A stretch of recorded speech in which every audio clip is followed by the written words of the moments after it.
જો આજે એક સરસ મજાની વાત તમને બધાને કરવાની છે. આજે ઓપીડીમાં એક દર્દી અમને બતાવવા માટે આવ્યું. એટલે એઝ યુઝ્યુઅલ અમે એની હિસ્ટ્રી લીધી. અમે એને પૂછતા હતા કે શું તકલીફ છે. એટલે એમણે કીધું કે પ્રેગ્નન્સી રહેવામાં તકલીફ છે.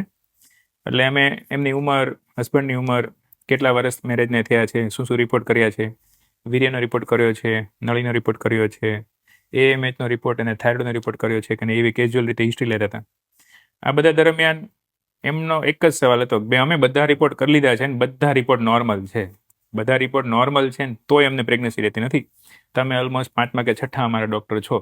તમારથી પ્રેગ્નન્સી રહે એવું હોય તો રિપોર્ટ જોઈને કહો, નહીંતર અમને ના પાડી દેજો. હવે બે જણાની ઉંમરમાં હસબન્ડની ઉંમર 32 વર્ષની હતી, લેડીઝની ઉંમર 30 વર્ષની હતી. એમના મેરેજને 6-1 વર્ષ જેવું થઈ ગયું હતું.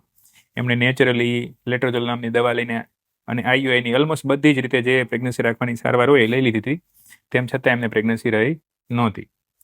હવે એકદમ નિરાતે અને શાંત રીતે મેં એને સમજાવ્યું કે જો અમે પણ ગાયનેકોલોજીસ્ટ છીએ, ફર્ટિલિટી સ્પેશિયાલિસ્ટ કે જે હોય એ છીએ, પણ અમારી પાસે એવું કોઈ અલગ પ્રકારનું નથી વસ્તુ કે અમે તમને એવું કંઈક કરી દઈને તમે પ્રેગ્નન્ટ થઈ જાઓ. તમે અલગ અલગ રીતની દવા, સારવાર, પદ્ધતિ બધી અપનાવી છે.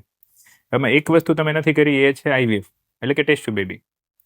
તમે ભલે બધા રિપોર્ટ નોર્મલ છે પણ એની હાવ તમારા એગ અને સ્પર્મ એકાબીજાની સાથે મેચ થઈને એમ્બ્રિયો નથી બની શકતા, અથવા તો એમ્બ્રિયો બને છે તો એ એમ્બ્રિયો ગર્ભાશયની દિવાલ સાથે ચોંટી નથી શકતા.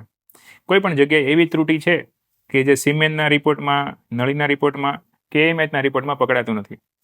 પણ 6 વર્ષ જેટલા લાંબા સમય દરમિયાન પણ જો તમે પ્રેગ્નન્ટ નથી થઈ શક્યા તો મને લાગે છે કે આઈવીએફ તમારા માટે બેસ્ટ ઓપ્શન છે. થોડુંક એ લોકો ખચકાણા, 2-3 દિવસ નિર્ણય લેવામાં કાઢ્યા, પણ 2-3 દિવસ પછી પાછા મને મળ્યા કે મેં ગેરંટી શું પ્રેગ્નન્સી રહેવાની. મેં કીધું આઈવીએફ એ એક સારવાર છે, ગેરંટી નથી. પણ હું તમને માનું છું ત્યાં સુધી, તમારા રિપોર્ટો ચેક કરીને કહી શકું ત્યાં સુધી, તમારું ગર્ભાશય જેવું છે ત્યાં સુધી મને લાગે છે કે તમને પ્રેગ્નન્સી 100% રહી જશે. એવું મને લાગે છે. હું મારા બધા પ્રયત્નો કરીશ અને તમને પ્રેગ્નન્ટ થઈ જાઓ અને એવા નસીબ તમને સાથ આપે તો તમે જરૂરથી પ્રેગ્નન્ટ થઈ શકશો. બરાબર? પણ એવી કોઈ લેખિતમાં ગેરંટી નથી હોતી કે ભાઈ તમે પ્રેગ્નન્ટ થઈ જશો અથવા તો તમે મને 2-15 લાખ રૂપિયા આપી દેશો તો હું તમને બાવ આપી દઈશ. એવું નથી હોતું.